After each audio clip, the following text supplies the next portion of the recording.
Assalamualaikum warahmatullahi wabarakatuh. Ahlan wa sahlan wa marhaban bikum fi konatina konat bahasa Arab dasar ta'alumu lughatil Arabiyyah min sifrin. Selamat datang kepada antum sekalian di channel kami, yaitu channel bahasa Arab dasar, belajar bahasa Arab dari mulai nol. Wa ma'akum ana Rafi Tajdidul Haq, dan telah hadir bersama antum sekalian saya Rafi Tajdidul Haq, tholibu lughatil Arabiyyah, seorang siswa atau murid bahasa Arab. Naam, al-yauma sanadrusu wa sanata'allamu darsana fi ilmi nahwi. Jadi hari ini kita akan belajar dan meneruskan pelajaran kita di ilmu nahwu gitu ya, yakni an ismin domirin muttasilin fi mahali nasbin gitu. Jadi kita akan belajar tentang isim domir tapi dalam keadaan yang nasab gitu ya. Nah, jika kemarin kita belajar tentang domir dalam keadaan rofa, nah hari ini kita akan membahas isim domir dalam keadaan yang nasab gitu ya. Seperti apa bentuk-bentuk isim domirnya, kemudian bagaimana gitu ya contoh-contohnya dalam sebuah kalimat. Nah, tafadhol istami'u jayidan. Baiklah, silakan teman-teman untuk menyimaknya dengan baik.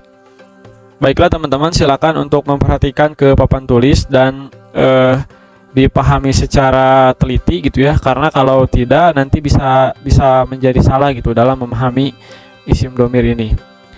Baiklah, seperti biasa kemarin kita sudah belajar tentang domir yang munfasil gitu ya. Nah, ini domir munfasil takdirnya gitu ya. Kemudian kemarin kita juga belajar domir yang mutasil sekaligus dalam keadaan rofa. Nah, sekarang kita membahas domir yang mutasil dalam keadaan yang nasab gitu ya. Nah, ini yang kemarin gitu ya, takdirnya dari huwa sampai ke nahnu gitu. Kemudian di sini ada domir mutasil yang dalam keadaan rofa gitu. Nah, untuk dalam keadaan rofa, dalam keadaan nasab maksud saya, dalam keadaan nasab gitu ya. Di sini isim domirnya adalah hu gitu ya. Untuk huwa. Kemudian ada huma untuk huma sama, untuk hum sama, untuk hiya. Nah, untuk hiya ini ada ha gitu ya. Ha, kemudian alif panjang gitu ya.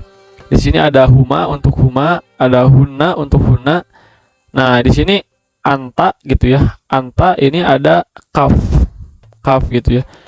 Dibaca ka karena berbaris fathah. Kemudian untuk antuma di sini ada kuma, antum ada kum, anti ada ki, antum ada kuma, antunna kunna, ana. Nah, ini ana ini di sini ni gitu. Kemudian nahnu na gitu. Nah, maksudnya domir dalam keadaan nasab itu contohnya seperti apa gitu ya. Contohnya adalah dalam keadaan maf'ul bih gitu. Maka keadaannya harus nasab karena maf'ul bih itu fiil yang mansub, isim yang mansub gitu. Isim yang mansub. Jadi otomatis harus dalam keadaan yang nasab, termasuk domirnya gitu. Termasuk domirnya. Nah, domir ini memiliki arti berbeda-beda gitu ya. Nah, kalau orang ketiga itu artinya adalah memiliki maknanya gitu nih. Ininya untuk seorang laki-laki, ini nya untuk dua orang, ini untuk banyakan gitu ya. Nah, ini mengandung arti yang mukhotob itu artinya mu gitu. Ini mu untuk satu orang, ini mu untuk dua orang, ini mu untuk banyak orang gitu ya. Kum itu gitu. Kemudian sama juga ki, kuma, kuna. Nah, ini adalah memiliki arti ku gitu ya. Ku. Kemudian ini na, kami, seperti biasa. Contohnya seperti apa? Contohnya misalkan dari kata alama gitu ya. Alama itu mengajarkan contohnya.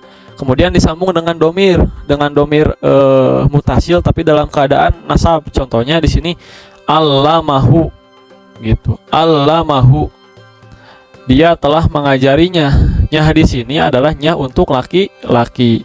Kemudian allamahuma, dia telah mengajari dua orang untuk laki-laki. Allamahum, dia telah mengajari mereka. Nah, di sini yang menjadi subjek atau pelaku adalah dia gitu ya. Nah, dia di sini untuk musakar gitu ya. Jadi sebetulnya di kata alama ini adalah ada domir mustatir gitu ya. Takdiruhu huwa gitu. Kemudian domir yang tampak, nah yang barisnya itu dalam keadaan nasab, yang ini hu. Seperti itu.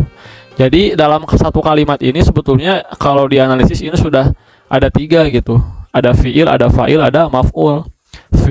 Fa'ilnya mana? Fa'ilnya adalah mustatir gitu, tidak tampak takdiruhu huwa gitu ya, dia gitu ya, itu sebagai pelaku. Kemudian fiilnya mana? Fiilnya alama gitu, fiilnya alama. Kemudian maf'ulnya mana gitu, maf'ul bihnya nahu di sini gitu. Nahu di sini adalah dalam keadaan yang nasab gitu, fi mahalli nasbin. Seperti itu, meskipun cirinya adalah di sini domah gitu ya. Biasanya domah digunakan buat ciri yang rofa gitu. Tapi di sini dalam keadaan yang nasab. Seperti itu. Dan seterusnya ke bawah gitu ya. Alamaka di sini, alamaka dia berarti ya, dia seorang laki-laki telah mengajarimu. Untuk seorang, untuk mufrad. Mu di sini untuk mufrad gitu. Contoh yang lain lagi, alamakum. Ia telah mengajari kalian gitu. Kamu sekalian. Nah, seperti itu. Terus yang di sini contohnya yang aku gitu ya, ni allamani, dia telah mengajari ku, dia telah mengajari kepadaku gitu ya. Allamana, dia telah mengajari kepada kita sekalian. Nah, seperti itu ya teman-teman untuk dhamir mutasil dalam keadaan nasab. Contohnya di dalam sebuah kalimat ud'uni astajib lakum gitu.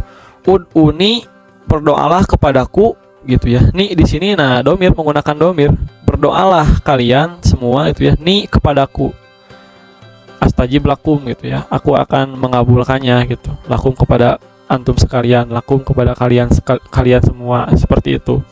Nah, itu contoh penggunaan di dalam bahasa Arab.